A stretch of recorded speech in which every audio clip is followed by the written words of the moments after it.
Hey everyone, welcome to the next episode of the Big Bang Theory Rewatch podcast here.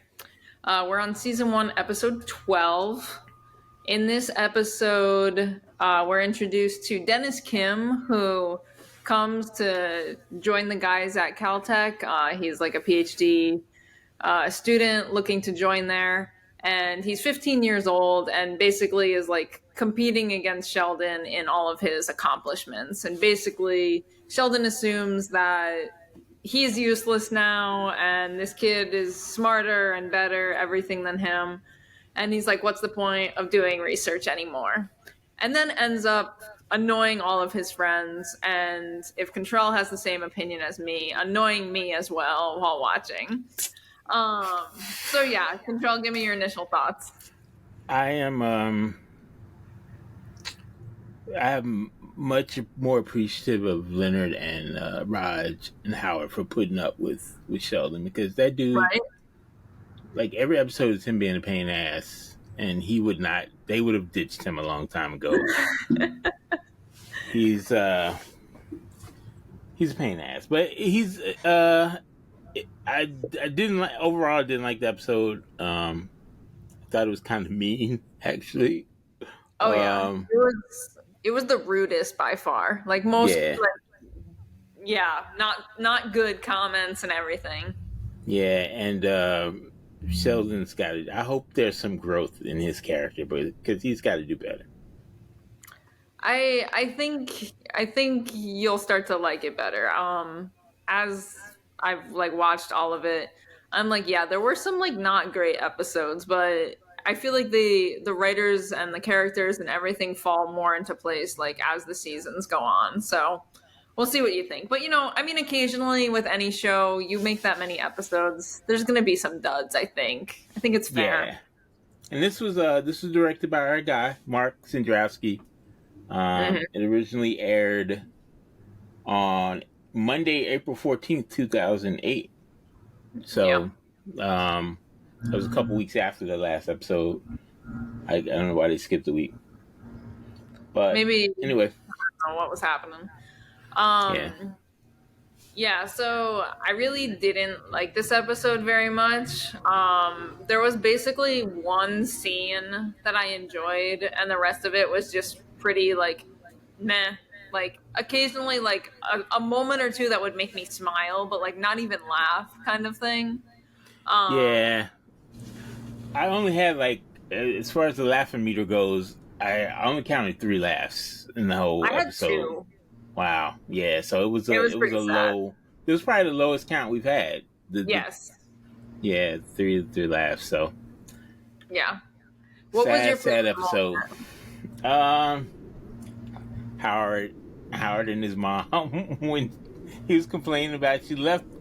Would she leave the ding dong out of his lunch or something, or the ding dong? Yeah. Yeah, and they were on the phone, and he was like, that was my favorite moment.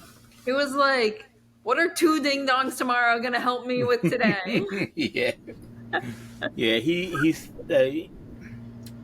my favorite of that episode. He was the guy in this episode. Yeah, as usual.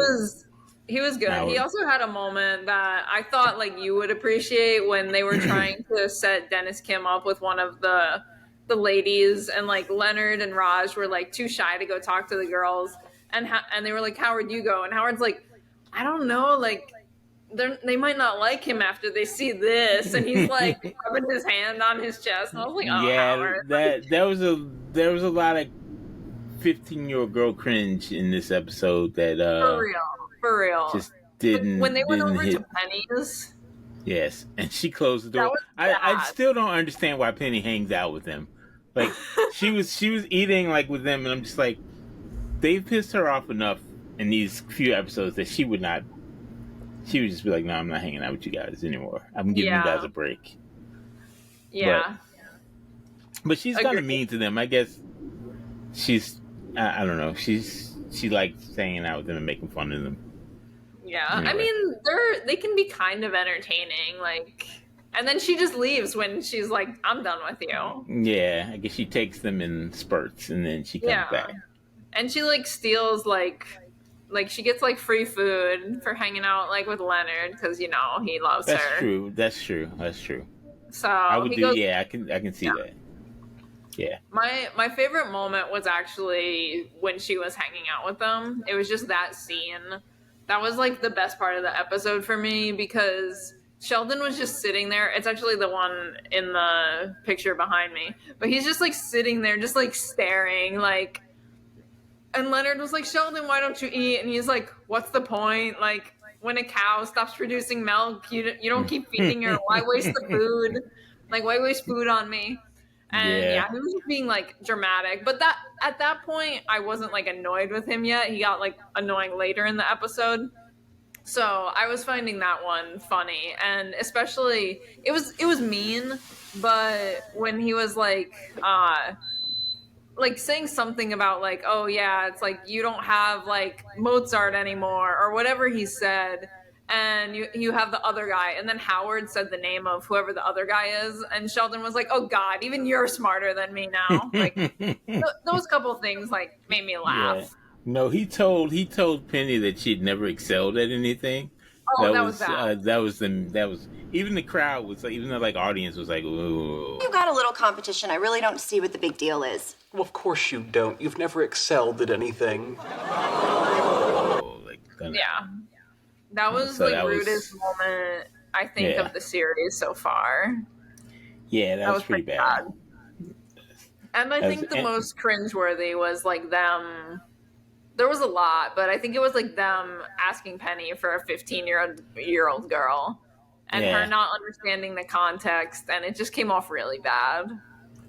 They also, I don't remember the exact context, but Howard mentioned getting the girls drunk. I don't. That just wasn't. Yeah, that was. So that like was we bad need a social catalyst at this party. That they invited all the girls to distract Dennis Kim because they needed to like destroy him so Sheldon would stop being crazy person. And Leonard was like, "Well, we can't get 15-year-old girls drunk," and Howard's like, "Or can we?" Can we? Yeah. That's wrong. Yeah. Did you get the Matrix reference? Like, did that hit you at all? Did you? Didn't it just mean? I mean, Sheldon was like, "You can see the Matrix, like, can't you, or something?" Yeah. Have you seen the Matrix? Have you ever seen that movie? Of course, I've seen the Matrix. Okay. Of course, like you're some old person. Did the Matrix come out when you were born? When did the Matrix come out? The Matrix is not that old. I mean, is it? It's not before 1992. Like, no. Well, it came out before this show, obviously, and this was 2008. This was 15 years ago. Yeah, but so it's old. The Matrix is something you have to go back and watch, even if you didn't see it when it came out. I was just curious if young people would have gotten that reference as they watch this today. I think so. I mean, everyone knows, like, would you rather take the red pill or the blue pill? Like, everyone knows. Okay, everyone knows that. Okay, just checking. Thank you. I appreciate it. Thank you for the information. I saw the new Matrix movie, too, the most recent. And I have not seen that one, so you're ahead of me. Even you're smarter than me. Look at me go.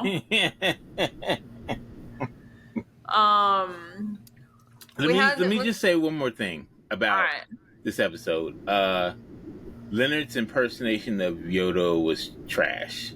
A bad feeling I have about this. It was a trash impersonation. He didn't even say the words in the right order. Yeah, it was trash. Like, come on, writers. Like, get the hell out of here with that. No, there are no real nerds on this show. I'm convinced there are no real nerds in that writer's room. With the comic book storage, maybe like physics nerds, but not like Star Wars comic book nerds. Maybe. I don't know. You're more storage, of the expert than I am. Yeah. The Yoda impersonation being bad. Not good. I was disappointed. All right. I'm sorry. The whole episode. Maybe it was just the whole vibe of the episode just disappointed me, but yeah. The only other thing about the episode that like made me like chuckle was like the sequences of all of them telling Sheldon go away. And he's like, must be a coincidence. Like, and then finally he's like, is it me? Yeah, I don't think I laughed at that either. It made me chuckle. I saw it coming. Okay. Yeah, it was fine. All right, let's mention Yeah. our guests. Yes, lots of guests in this episode. Yeah. Return guests.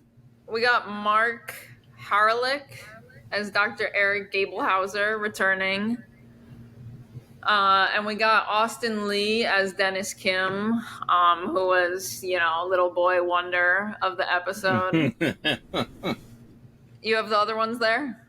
Emma played Emma. Emma DeGazerstedt. I'm not gonna my pronunciations of names is horrible, but she was the little girlfriend of what's his name? Yeah, Dennis. Of Dennis. Yeah, and then Joel Brooks, who looked really familiar to me. He had a small line. Yeah, but I don't know what I've seen him in. I actually looked all of them up. They've all been in some things. Like the one that played Dennis Kim, he was in 2.5 Men. Joel Brooks, he was in Stir Crazy, back in 1980. Nice. He's been in Star Trek, Deep Space Nine. He was in Phil of the Future. He's been in a couple different things. I knew I recognized him. Yeah, I knew I recognized him, just not. I didn't know where. Yeah, and Emma also has been in a couple different things. They all seem like they're doing some stuff. Working actors. Yeah. Emma. The one that played Dennis Kim was the least. He just had 2 or 3 things on his IMDb. Nice. That was kind of mean though for them to ruin that kid's. Yeah. I don't know if they ruined his life or set him free. What do you think? I mean, I think that should be obviously they didn't force him into anything. He made the choice, but they still negatively influenced him. So, did you feel at all that it was wrong for them to say a woman could destroy this young kid's career? That girls destroy men? That's what I felt like. I didn't find it offensive as a woman because no. Because it's true, because y'all destroy everything. No, I'm just kidding. What? I'm joking. I find it offensive when you say it. Thanks. I don't know. I feel like it's actually offensive towards him because it's you're just saying he'll let anyone have power over him and his decisions. So I feel like it's more disrespectful actually to men because it's what, they can't make decisions for themselves or realize, hey, maybe this is I don't know, a bad path I'm going down or something. I feel like it was a little. I didn't really take it that seriously. I was just kidding, but yeah. I just thought it was funny that that 15-year-old girl ruined his life. Yeah, and then Howard Shame. was saying something at the very end, we didn't ruin it. Look at him, or something he's enjoying it. Yeah, that's what I was thinking. Maybe he was I'm sure his parents that. I don't know if kids at 15 enjoy going to college and getting their PhD, or if their parents force that on them. I feel like Sheldon would enjoy that, but I don't know. Dennis Kim gave some different energy, so yeah, it was interesting. Oh well. Yeah. Hey, Emma was born in 1992. Isn't that when you were born? It was. Nice. I could have been her on the episode. You could have been Emma. Y'all the same age. That's so funny. So you were 15 when this episode came out. That's funny. She was definitely 15? I guess because she was born in 1992. But that would be 2008, so I think she was actually 16. Oh, she was 16. Oh, sorry, my math. Yeah. It's okay, though. Thanks. That's why you're the brains and I'm the beauty of the show. That's how it goes. That's why I'm the brains and you're the one that knows about the nerdy comics. Whatever. Let's mention a couple facts just about the episode. It was the first time we saw the cafeteria at Caltech. It'll show up a bunch more. It was the first time we saw Sheldon's office. It was the first episode where there was a scene shot outside. What else? I found Batman. Ah, you saw finally. Saw Howard's Batman belt buckle. He had another belt buckle that I couldn't make out. I didn't know what it was, but It was something like, I actually looked it up because I was trying to figure out what it was. Like arrows like pointing at each other or something. I don't know. I was like, maybe yeah, I missed it. maybe get the reference. It was a 45 record adapter buckle. I don't even know what that is. I don't know what that is either. Yeah. And he had like a keyboard belt. So it was like actually kind of like musical themed. And I was like, this is different. Nice. And Sheldon's Superman shirt. So only That cool was a- people wear the Superman shirts. Only cool people have Superman shirts. Yeah. Did you purposely wear your Superman shirt today? I did not. It was just luck of the draw. Good luck of the draw. coincidence. Yeah, good That's coincidence. Yeah. Can you make like the same face that Sheldon's making in the back there, and then? No. All So right. I just wanted to say a thing about the day this episode aired. Just a little fun fact. I have two fun facts. Okay. First, the day this episode aired, Delta Airlines merged with Northwest Airlines, and they mentioned the. I just thought that was funny. How do you know that? And the Matrix. They mentioned the Matrix. The first thing I ever bought on Amazon was a copy of the Matrix DVD. There you go. On that day, or Not on that day, but just that made me think of the first thing I ever bought on Amazon was Okay. the Matrix DVD. There you go. Wow. Impressive. Yeah, thanks. That's it. All right. If anyone needs to know facts about airlines merging, just ask Contrell. He knows all of it. Delta Most Airlines, random. baby. Delta Airlines. Because I used to fly Northwest all the time. It was the only airline that went to my hometown. So Okay. when they merged, it was a big deal because there's no Northwest. I don't even think I know of Northwest. Yeah. So I guess I didn't fly back then. yeah. Plus, you were too young to know about to watch the news and stuff when you were 15. Yeah, I didn't do that. I was too cool. Yeah. You were too cool for that. Yeah. Nice. Yeah. All right, guys. It's been fun. Hopefully next Great. episode will be better. We'll see you next time.